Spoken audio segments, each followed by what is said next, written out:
안녕하십니까. 김낙곤의 시사 본색입니다. 오늘도 이번 한 주 쏟아진 수많은 뉴스와 시사 속에서 우리 삶과 직결된 이슈를 찾아내 그 속의 본질, 본색을 찾아보도록 하겠습니다.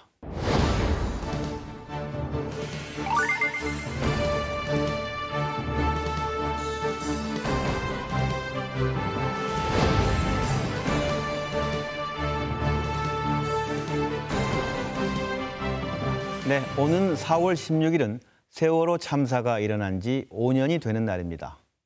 온 국민이 지켜본 사건이었지만 5년이 흐른 지금까지도 우리는 세월호의 진실을 잘 알지 못합니다. 최근 CCTV 조작 정황이 발표되면서 세월호 진상규명에 대한 여론이 더욱 높아지고 있습니다. 오늘 이슈 저격 시간에는 세월호의 진상규명이 어디까지 이뤄졌고 앞으로 규명돼야 될 진실은 무엇인지를 알아보도록 하겠습니다. 함께해 주실 두 분을 소개하겠습니다. 먼저 4월 16일의 약속 국민연대 안순호 상임대표 나오셨습니다. 예, 안녕하세요.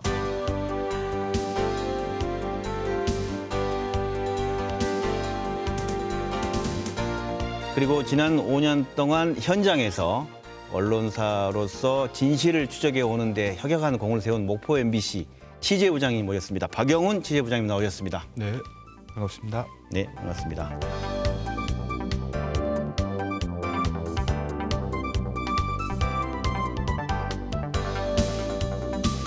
자, 무슨 얘기부터 해볼까요? 지난 5년 동안 모두에서 말씀드린 것처럼 세월호 참사에 대한 진상규명이 어디까지 진행돼 왔는지 이야기를 좀 나눠보기 전에 먼저 최근 이슈부터 한번 먼저 얘기해 봤으면 좋겠다는 생각이 드는 게 지난달 28일이죠. 사회적 참사 특별조사위원회에서 중간 발표를 했는데 어떤 내용인지 좀 간단히 설명해 주신다면 어떤 분이 먼저 설명해 주실까요?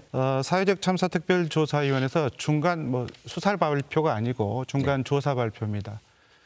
사회적 참사 특별조사위원회는 가습기 문제와 세월호 문제를 동시에 다루는데요. 네. 세월호 소위원회에서 14개 과제를 나눠서 지금 조사 중인데 되게 크게는요. 네. 부랴부랴 서둘러서 DVR, 세월호의 영상 저장 장치죠. 64개의 CCTV가 연결이 돼 있고 그게 이제 그걸 통해서 저장이 돼 있는 건데 그게 세월호가 사고 참사가 나고 난 지 2개월 뒤에 네. 해군이 수거를 해왔다고 밝혔고 그걸 이제 공개를 검찰을 통해서 또 2개월 뒤 그러니까 세월호 사고가 4월에 났고 6월에 해군이 수거했다고 밝혔고 8월에 검찰이 공개를 했는데 이 지금 세월호 참사의 사회적 참사 특별조사에서 들여다봤더니 이 검찰에서 공개한 DVR과 네네. 8월에 당시 8월에 공개했던 것과 해군이 6월에 수거했다는 그 DVR이 다르다, 다른 의혹이 있다라고 하는 게 핵심입니다. 그러면서 이제 그 다름이 왜 발생했는가에 대한 조목조목의 문제 제기를 공식적으로 한 거고요. 네. 발견된 그 DVR이라고 그러셨죠. 이게 지금 조작됐을 가능성이 있다는 게 지금 문제 제기 핵심인가요? 어떻습니까? 8시 49분에 세월호가 급격하게 기울었어요. 네. 그때 그러니까 46분부터 49분까지의 영상을 볼 수가 없어서 이게 삭제됐거나 조작됐을 가능성 그리고 또 미리 수거해서 혹시 보지 않았나 하는 그런 의심들을 하게 되는 상황인 거예요. 말 그대로 완전히 침몰되기 전에 한 3분 전부터 그다음 상황을 얘기하는 건가요? 정확하게 어떤 점이 지금 사라졌다고 조작될 가능성을 얘기하는 걸까요? 인양이 돼서 그 안에 있는 차량 내에서 발견한 그 수거한 블랙박스를 복원했을 때 포렌식으로 해서 거기에 보면은 특정 시간이 나와요. 배가 갑자기 기울기 시작하는 시간이. 네네. 그게 8시 49분인데 이 불과 한 10초, 8시 48분, 한 48초 요때부터 해갖고 10초 동안의 시간에 거의 배가 50도가 기울거든요. 그게 시간이 특정 지어졌어요. 근데 46분부터 그때의 과정이 사라졌다고 없다. 그렇게 생각하는 그렇죠. 이제 46분에 CCTV를 DVR 저장 장치는 꺼져 있는 거고요. 현재 이제 공개된 건 그렇습니다. 공식적으로 나와 있는 건. 그런데 그 이후에 정전은 그 이후에 났다라고 돼 있는 거고요. 그러니까 정전이 어떻게 배 전기가 끊기 전에 먼저 CCTV를 저장하는 저장 장치가 끊길 수 있는가 하는 의문점과 정전 전에. 그렇죠. 네. 또 하나는 정전 이후에도 지금 정전을 공식적으로 시간이 지금 뭐 9시 21분까지 얘기가 나왔습니다만 그 이후에 살아있는 생존자의 증언에 따르면 9시 30분경에 본인이 아버님을 찾는 과정에서 3층 안내 데스크에 있는 예. DVR 저장 장치의 화면을 보았다라는 증언이 있습니다. 아, 그때까지 가동이 됐다. 그렇습니다. 네, 네. 그래서 이제 이 세 가지 시간이 충돌하기 때문에 그렇습니다. 네. 그래서 이게 뭔가 조작이 된 거 아닌가 아니면 바뀐 게 아닌가 하는 여러 가지 의문점을 낳고 있는 거죠. 이게 만약에 조작됐거나 뭐랄까요? 그런 문제라고 한다면 도대체 무엇이 문제가 되길래 그런가라는 게 시청자가 궁금할 수 있는데 박 부장님 어떻습니까? 그건 이제 간단히 얘기하면 네. 그 영상 속에 담겨 있는 진실입니다. 그러니까 지금 이제 5년 동안 오면서 밝혀지지 않은 것들 중에 가장 큰 게 참사의 원인입니다. 사고의 원인. 사고 원인. 그렇죠. 네. 그건 사람이 밝히거나 아니면 기술적인 문제들이 밝혀져야 되는 건데 지금 현재로서는 그 당시의 사고 기록을 그대로 안고 있다고 하면 이 영상 저장 장치에 있는 것이 사람이 가미하거나 첨삭하지 않아도 있는 그대로를 보여주는 거기 때문에 그것 자체로 큰 의미가 있는 건데 이게 누군가 위해서 사고 초기에 바뀌거나 첨삭이 됐거나 편집이 됐거나 아니면 가짜를 갖다 뒀다고 하면 이건 엄청난 큰 사건이고 그게 혹시 당시 정부에서 권력을 가진 곳에서 뭔가 의도적으로 한 게 아닌가 하는 것을 지금 의문을 제기하는 거고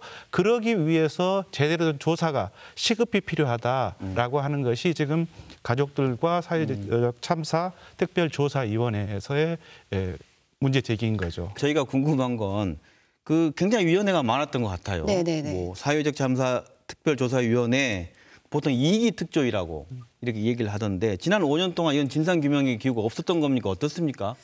그래도 국가조사기구로 3가지가 있었어요. 그래서 네, 3가지가요? 예, 네. 2014년도에 그 만들어진 특별법 내에서 일기 특별 세월호 참사 진상규명 특별조사위원회 네. 그리고 작년에 활동을 종료한 선체조사위원회가 있었습니다. 네. 그리고 지금 이제 작년 12월 11일 날 조사 활동을 개시한 사회적 참사 특별조사위원회가 있었죠. 지금 이제 활동을 하고 있는 거죠. 특별조사위원회는 1기와 2기, 지금 이제 사회적 참사 특별조사위원회 가습기와 함께 조사하는 걸 이제 2기라고 부르는 이유는 선체조사위원회는 특별조사위원회와 구분되기 때문에 대표님 말하는 15년에 출범한 그때 세월호 특별조사위원회가 1기라고 부르는 것과 또 지금 사회적 참사위를 2기라고 부르는 이유가 거기에 있습니다. 우리는 5년 됐으니까 웬만한 거 좀 밝혀진 건 아니냐 이렇게 생각하는 분도 꽤 있을 건데 그렇지 않나 봅니다.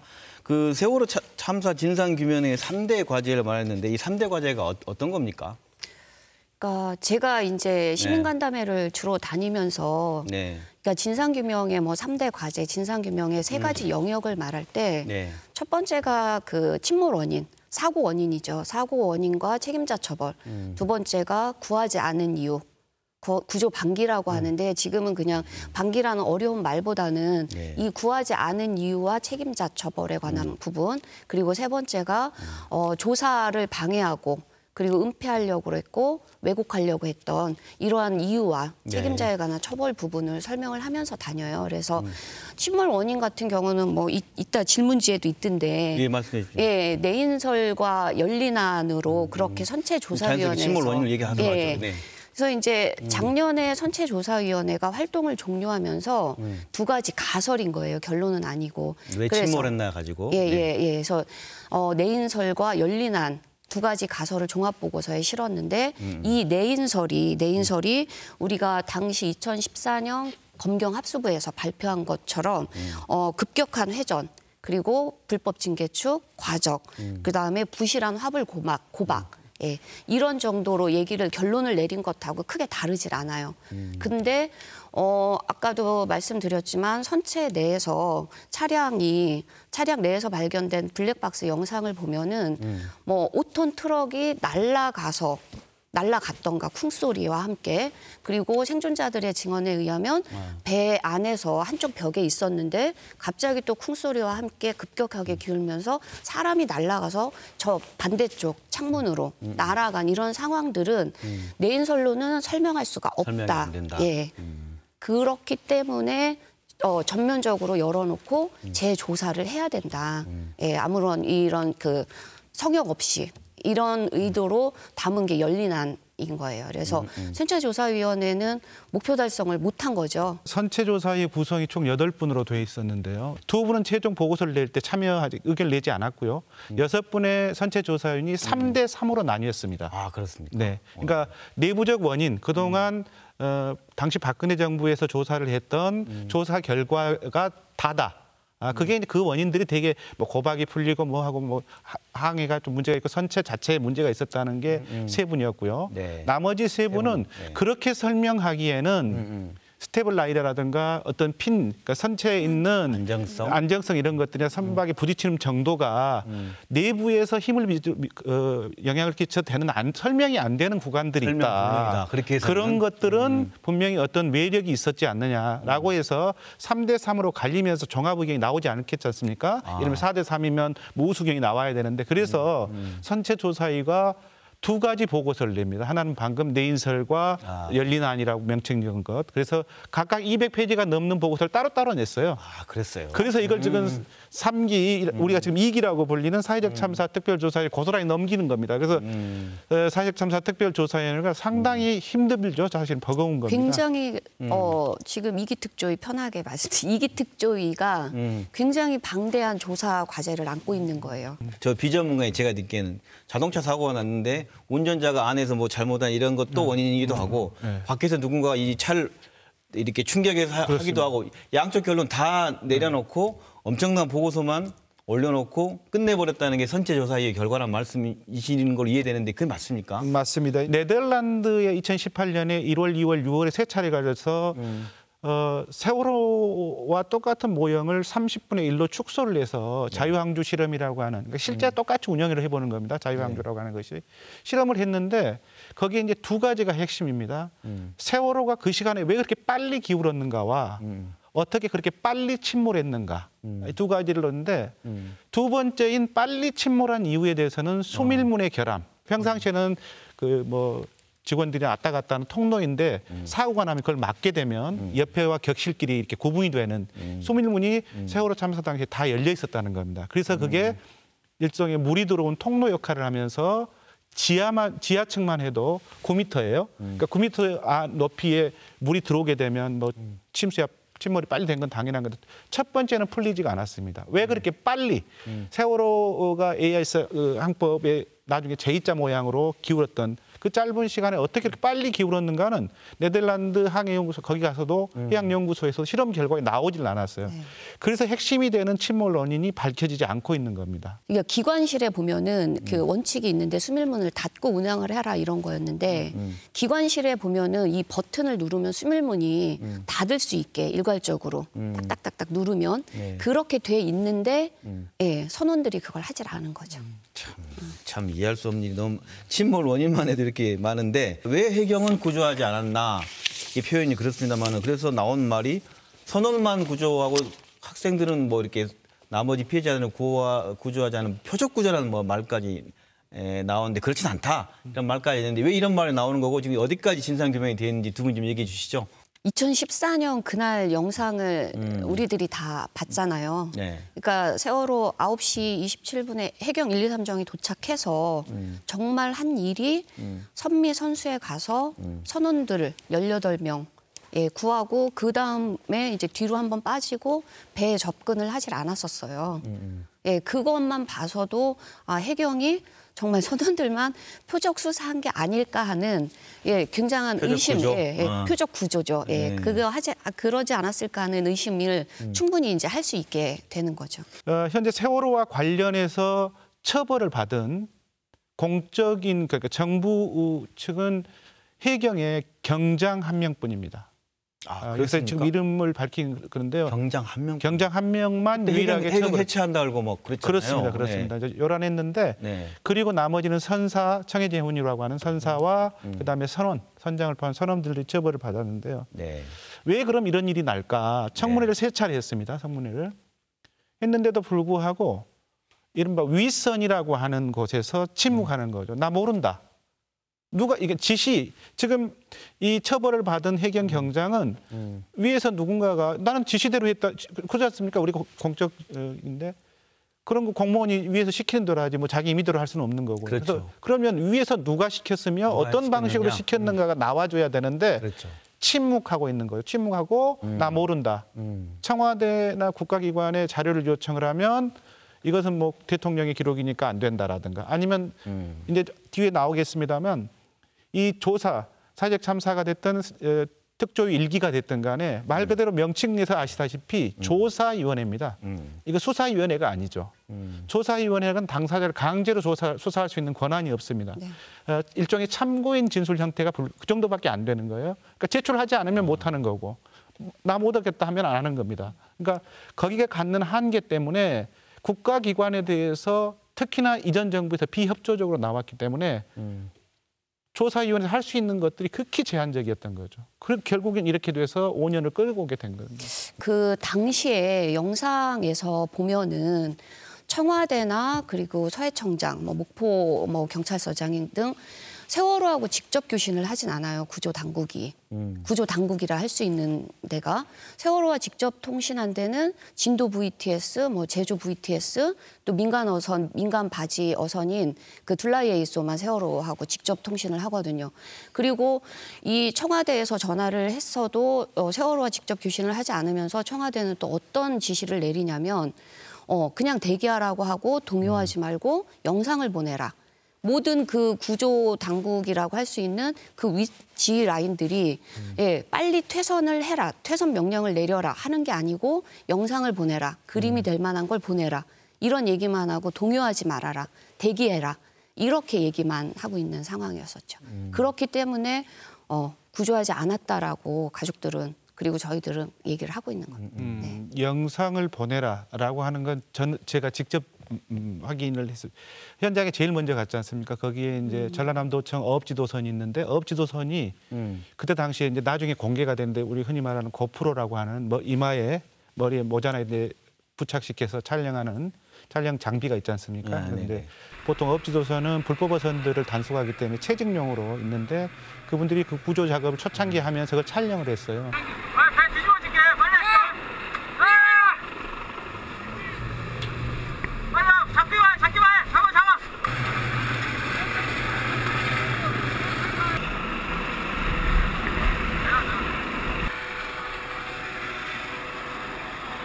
근데 그게 사고 현장이 이 통신이 잘 터지지 않는 곳입니다. 나중에 알고 봤더니 그 배가 위에서 계속해서 영상을 요구하기 때문에 통신이 터지는 구역을 돌면서 찾아다니는 거예요. 그래서 그 영상이 결국은 풀로 나와서 전체 언론에 나중에 와 보니까 저희들이 회사로 복귀해 보니까 이제 막 도착한 순간에 터지기 시작하더라고요. 그러네요. 그러면 지금 우리가 지금 그 의혹에 대한 것들 어디까지 안 되고 있나 얘기하다 보니 안 된 게 한두 가지가 아닌데 그럼 진상규명이 왜 이리 어렵나 좀 전에 좀 얘기하셨지만 조사위원회 가지고는 안 된다. 조사위원회 가지고는 왜 안 되는 건지 그래서 특별수사단까지 얘기하고 있는데 이걸 간략하게 우리 왜 필요한지를 좀 얘기해 주신다면. 그러니까 기자님 아까 말씀하셨지만 조사위원회는 조사권밖에 없잖아요. 조사권밖에 없고 수사권과 기소권이 없다 보니까 뭔가 혐의점, 뭐 이렇게 수사를 의뢰할 것들을 발견을 해도 검찰에 의뢰를 하면 이 검찰이 그거를 또 직접 수사를 또 즉각적으로 해주면 좋은데 그런 구조가 이제 아닌 거예요. 그러고 특검이라는 제도가 있는데 이 특검을 신청을 하면 국회에서 네. 예, 그 법사위에서 이제 3개월 동안 있다가 예, 통과가 안 되면 일기 특조위는 그냥 무산이 됐던 거였고 2기 특조위에서는 그 특검이 통과가 이제 특검을 신청을 하면 법사위에서 통과가 안 돼도 3개월 후에 본회의로 상정이 되게 돼 있거든요. 근데 그것도 이게 통과가 되느냐 마느냐 또 이런 문제가 있는 거잖아요. 그리고 이제 그래서 이런 그 혐의 사실들 그 뭐 범죄 사실들이 드러났을 때 이런 것들을 전담해서 수사할 수 있는 전담 수사기구 뭐 검사 몇 명이라도 뭐 김학이나 이번에 장자연 씨 사건처럼 굉장히 거창한 특별 수사단을 요청하는 게 아니라 그냥 전담해서 할 수 있는 그런 검사 몇 분, 수사관 몇 분이라도 만드는 그런 전담 수사체를 만들어주길 요청을 그러네요. 하시는 거예요. 현재 세월호 진상규명의 가장 큰 핵심의 단어는 네. 우리 앵커님이 얘기하신 대로 지금 특별수사단의 설치 여부입니다. 그렇습니까? 네. 예, 특별수사단에 왜 필요한가? 여러분 이제 시청자분들께서 잘 모르실 수도 있고 그런데 또 세월호야 이렇게 생각하실 분들 분명히 계실 거예요. 지난 5년 했으면 뭐 얼마만큼 했는데 또 있어 뭐 이렇게 될 텐데 사실은 이 세월호 참사는 단순한 사고가 아니잖아요, 그죠? 네. 그리고 우리 법정 현장을 취재했던 기자로서 마음이 무거운 것 같은데, 네. 그렇습니다. 하여튼 생명에 관한 것들인데요. 네. 그러니까 일기 세월호 특조위는 박근혜 정부에 의해서 강제 해산이 된 겁니다. 네. 그때 이제 잘 아실지 모르겠지만 임기 특조위의 시작 시점을 어디다 놓고 정부는 특별법이 시행되는 시기를 기준으로 했고요. 가족들이나 조사위 쪽에서는 인력과 예산이 배정돼서 이제 업무를 시작한 시점부터 한 겁니다. 그게 6개월 차이가 났어요. 결국은 정부는 마지막 예산을 주지 않으면서 6개월을 단축시켜서 종료하는 형태로 해서 강제 해산되다시피 됐던 거죠. 보고서도 작성하는데 엄청 어려움이 됐어요. 보고서가 사실은 백민건데 선체조사위도 마찬가지입니다. 선체조사위도 대략 1년 6개월 정도 활동을 했는데요.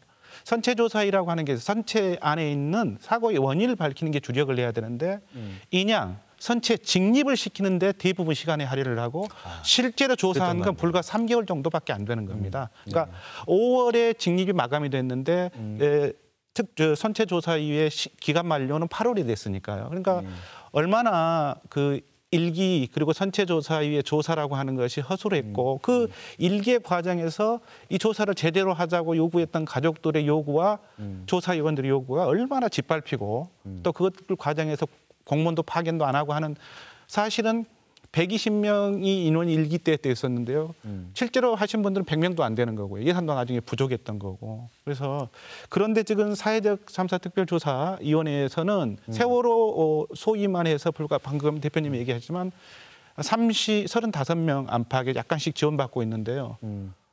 오히려 일기 때 못 푼 거, 선체조사회 때 못 푼 모든 자료가 그대로 날것으로 넘어온 상태입니다.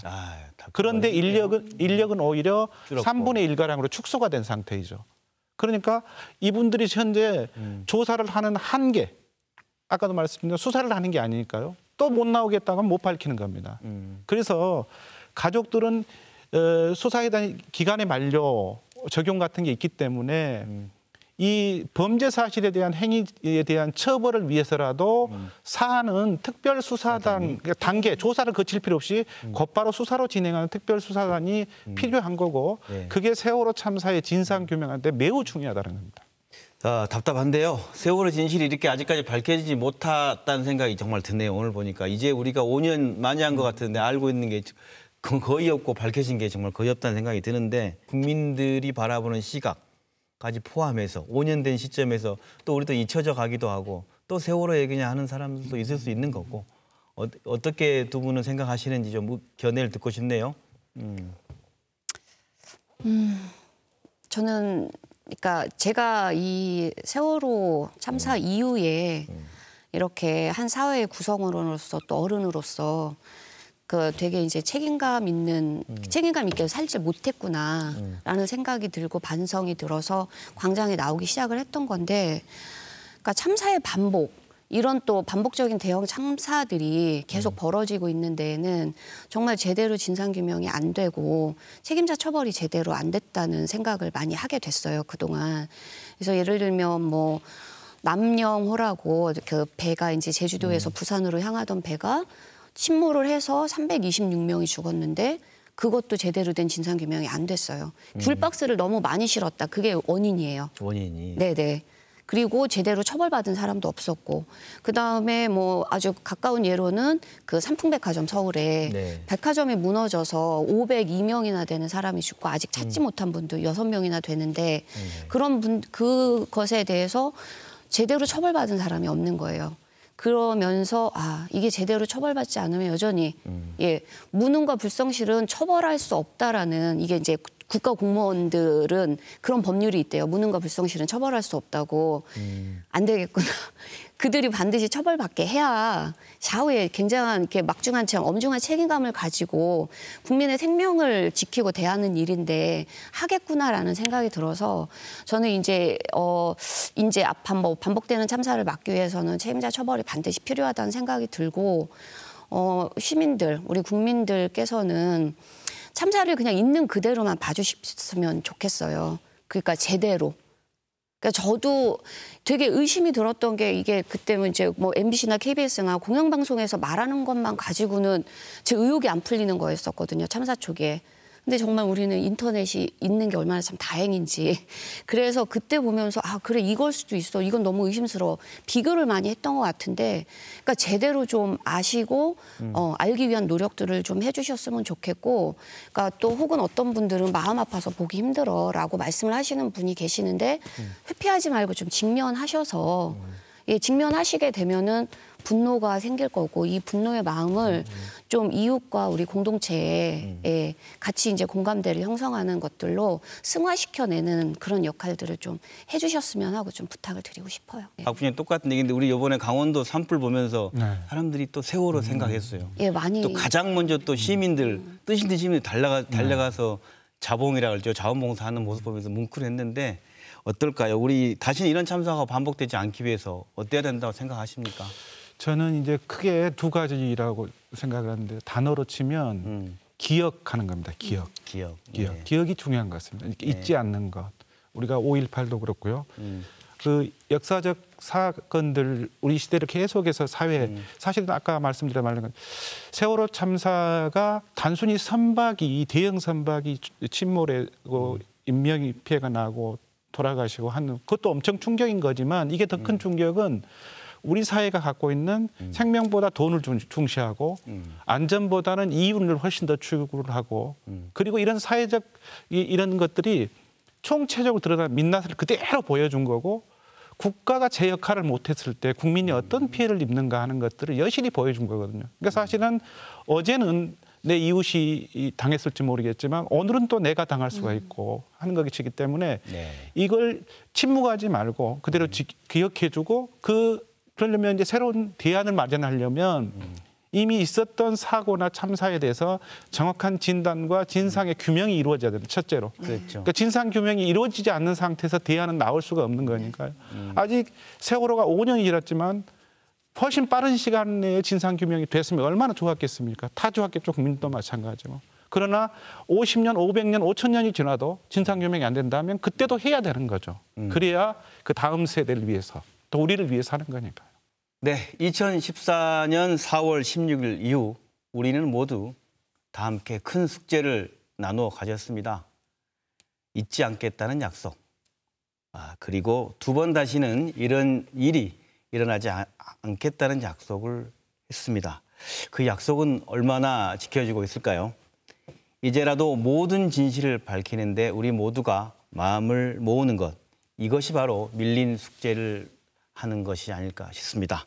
오늘 이야기 나눠주신 두 분 고맙습니다. 네, 고맙습니다. 진상규명이 된다는 건 피해자들을 위로하고 그들이 우리 사회에 다시 복귀할 수 있도록 해주는 측면을 갖고 있을 뿐만 아니라 세월호 참사로 인해서 상처받았던 우리 국민 모두를 치유하는 과정이라고 생각을 합니다. 5.18 나고 좀 강하게 나가가지고 우리를 해쳤던 그런 것들이 단죄를 받았어야 되는데 못했잖아요.